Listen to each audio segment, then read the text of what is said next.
The boys didn't get in the ring at 2CW when I got fined $1,000. But I was told the boys, one who was 34 years old, was underage. It should have been around ringside. Oh. So not to be bitter, it was more than 3 years ago now.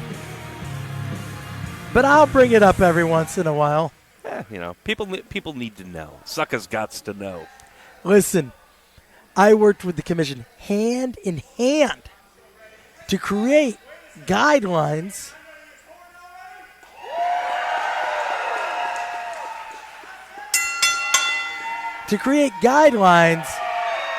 for the COVID procedures. You really were the standard bearer on that. I was still office at the time, and even I wasn't coming around for those. Yeah, we did the only 2 shows between March 2020 and July 2021. Legal shows sanctioned by the commission because I helped carny the New York State law with the commission. Yep, they were on board. As soon as we started running shows again, within 2 months, fined $1,000. And I was deemed problematic to other promoters by the commission. Now, I feel like we're back to where we were before that happened. There are a lot of ways in which you are problematic, but I would say dealing with the commission has never really been. We were always really strict about adhering to the bylaws of the New York State Athletic Commission. Wonderful folks that they are. High Commission. Listen, I don't bother anybody. We have our ambulance, we have our doctors, we have our insurance. We don't do anything stupid. We didn't do anything stupid then either. No. We worked with the commission to try to help people be able to run shows. Not just shows. They were looking at for MMA and boxing because they didn't know how to do it. And I don't believe, oh boy. Nice job. HC Loco lost his tag team championship yesterday. Seems to be in a good mood. But whatever anger he has, he's taking it out on Ash Bennett. Well, he lost about 220 pounds of weight. Whoa. Brother, you haven't seen Sean Carr in a while. I think you're being generous. Anyways, we all get a little if we're older. throwing out numbers, I don't need the shoot number out there on me anymore either. No, you know, listen, we're not talking about weights. Ash Bennett. Speaking of weights, it looks like the folks who were watching from the fitness center to our upper right may have made their way down into the down gym. Into the stands, yeah.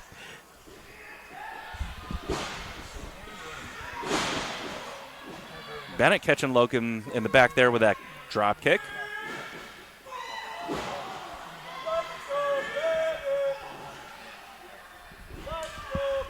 Lowe catching one right in the face there. But I'll tell you this. The gentleman that I helped write the COVID laws with is now the head of the commission in PA. And I have got requests for Xcite to make its new state debut. And I'm just saying, I have his personal cell phone. Yeah, a lot of this sounds familiar. Expanding, opening another venue and at the Arnott Mall and extending into. Somebody really smart used to talk about something like that back in the old 2019. Listen, Sean Shea, yeah, all right. You helped make Xcite what it is, and then you left me. I made Xcite great then. Yes. And now you just lurk in the office messages and like, oh, John, I think that's an insurance issue. I probably wouldn't do that. Every once in a while that will pop up. But hey, I managed to tame my human resources instincts earlier today. So I just came to hang out. I know. And here I am broadcasting on IWTV. That's right. Here we are, Hornell. We're basically doing a podcast while matches are going on the screen. That's kind of what it is. That's okay. Listen, I feel I've been on my best behavior. Usually I start going sideways, and they have to rein me in.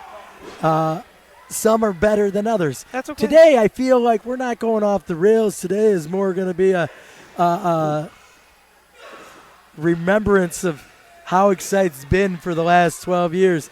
Here with another big crowd here in Hornell. How we got here, I have no idea. Like how we're here all still alive. Well, I'll tell you how you get in places.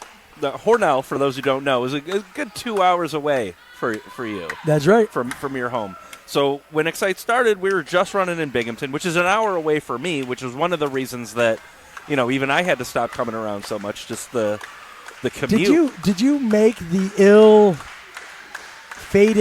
trip down to Coney Island? I did not. I was on the road with the band that summer. So I told this story, I think, kind of last night. I tell it, but we said we wouldn't leave our area, right? Touring wasn't my thing. I have good home venue, and I got a chance to run in Coney Island in the best venue you could find. Wonderful opportunity. And it didn't work. We literally ran in front of 0 paid people. The non-paid people weren't that many to begin with to start. But it was an experience. I would do it again today with a much better infrastructure. Yeah. And we'd clean up. But then we were a year or two in. We didn't have the connections that we have today. And I said after we did that, I am going nowhere. We are going to stay home. I took 6 weeks for me to go back down and get my ring and bring it home. So, well, and it worked, though. It cultivated the talent that Xcite had back then. We had a great crowd down there, a good, steady, regular crowd. But then the need for any business to grow, and that's when guys like H.C. Loke started coming around, and you've met the Vince Valors and the Bill Colliers. And we started mixing up the talent. And, of course, we got the original X at the Oakdale Mall. Yep. A trailblazing thing of us not just running a mall. Obviously, WCW ran a mall in 1996 or whatever. Once. Doesn't matter. But we took a dead store and we built an arena out of it. And then you'd see these little venues popping up other places based off of us making it successful. Yeah, and then not the first company out there to do something like that, but the first around here, first in upstate New York.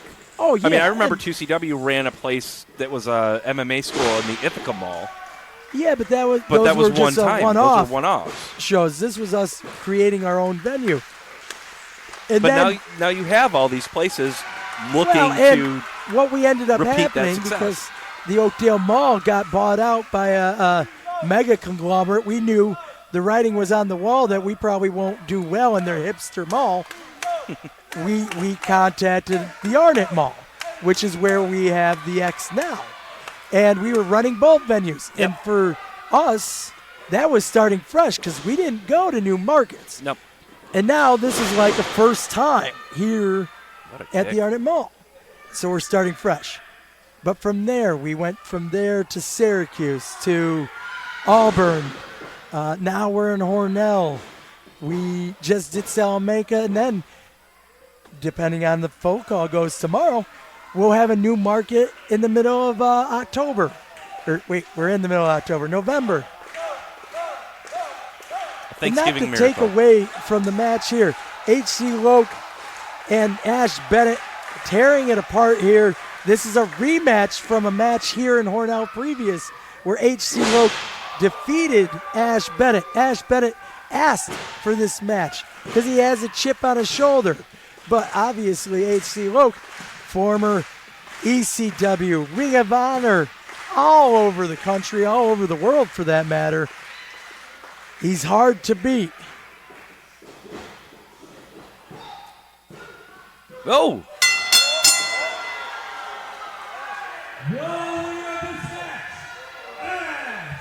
Bennett. Grabbed him by the britches. Wow, I don't think I could have timed that better. No.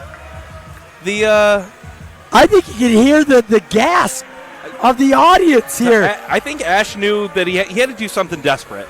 And speaking as somebody who may or may not have done something desperate once or twice, he saw that Loke was getting pumped up. He took a beating there for a minute, and he knew that maybe he needed to cash in his chips before Loke really got this crowd